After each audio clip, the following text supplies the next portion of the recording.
बायबलमध्ये एसाव याचा अर्थ होतो हेरी, मराठीत म्हटलं तर केसाळ. एसाव याला खूप केस होते. बरेचदा यंगस्टर्समध्ये आपण पाहतो की काही मुलींना केस खूप जास्त असतात.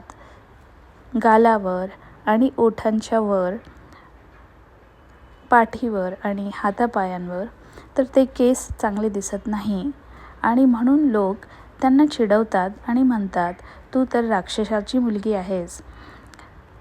पण आपल्याला असं करायला नको हवं. प्रत्येक व्यक्तीला परमेश्वराने निर्माण केलेलं आहे, तर ती व्यक्ती ज्या पण फॉर्ममध्ये आहे त्या फॉर्ममध्ये ती सुंदर आहे, कारण ती व्यक्ती गॉडचं क्रिएशन आहे.